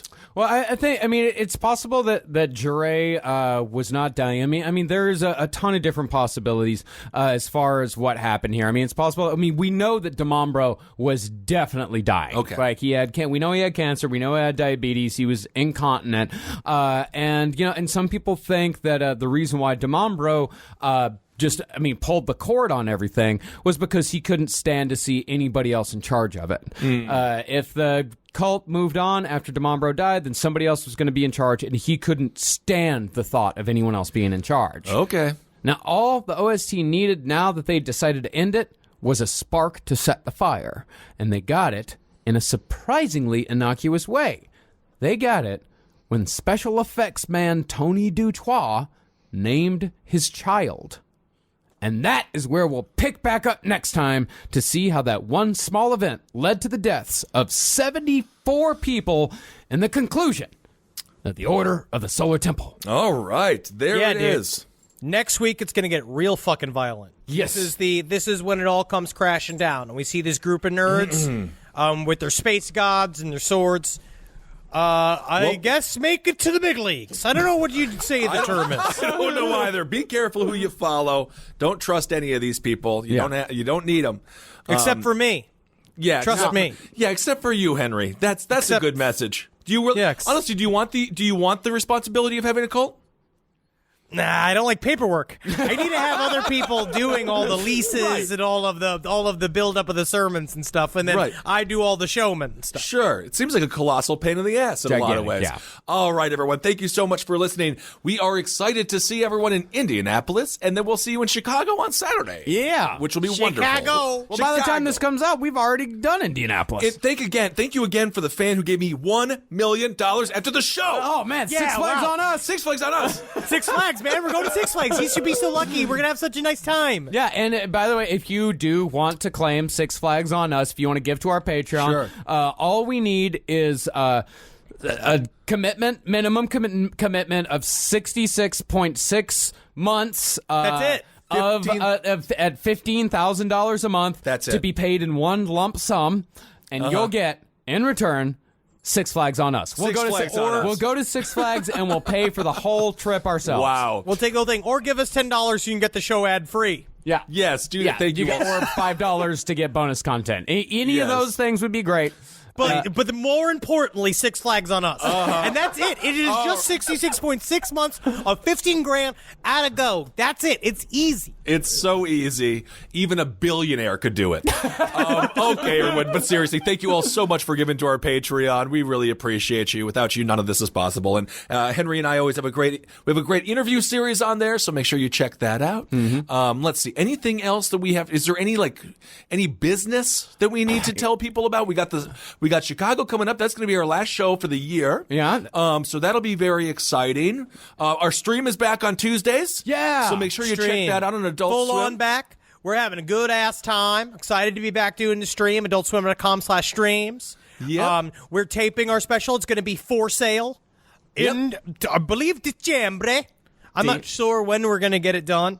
But it's going to be out there. And we're very excited for you to see it. We're going to be trashing that show that we're shooting and making a whole new show for our 2019 tours. Cannot wait. Which is going to be all over the globe. Absolutely. Yeah. And if you guys want to buy any Christmas gifts for the Last Podcast Network fan in your life, just go to Last Podcast on the left and click on merch and make sure you get it in time for the holidays. Yes, absolutely. And social media, it's LP on the left on everything. And Ben Kissel on Instagram, Marcus Barks, everything. Yeah. Dr. Fantasty, Henry Loves You, Twitter. And I am Twitter at Ben Kissel, which I occasionally look at every now and again. I try not to do it. Don't want to live there. You don't want to live I try to live there. I'd like to thank Laundry Day that sent me some pipes in the mail for tobacco use. In Los Angeles, I can say whatever the fuck it is I want, but I can't say it to you.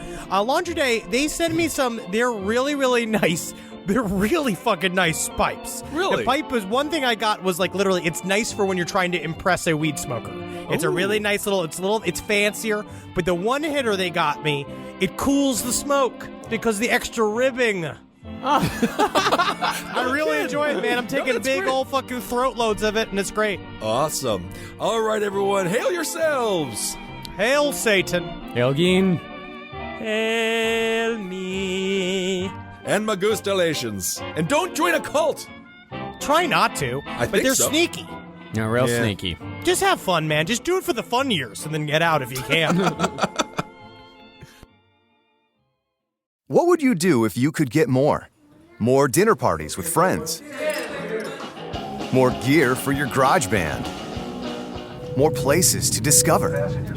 What would you do if you could get more at Shell this summer with the Phil Lucky Sweepstakes? Stop by Shell, scan the QR code at the pump, and enter for a chance to win $100,000 or free fuel for a year. No purchase necessary. Ends 11:59 p.m. Central Time, August 28th. Open to U.S. DC residents 21 plus. Visit shell.us/phil-lucky for rules and entry details. Stitch Fix. Stop shopping. Get styled. Not today, sweatpants. Somebody's wearing jeans that fit. Wow! No photos, please. I'm just a regular dad who happens to have a stylist. I really look my best when someone else makes the decisions. Hey, we can all see you two-way mirrors. Just share your size, style, and budget, and your stylist sends personalized looks right to your door. Stitch Fix. Get started today at StitchFix.com. I want to hug you. I'm going to hug you. I'm coming in for a hug.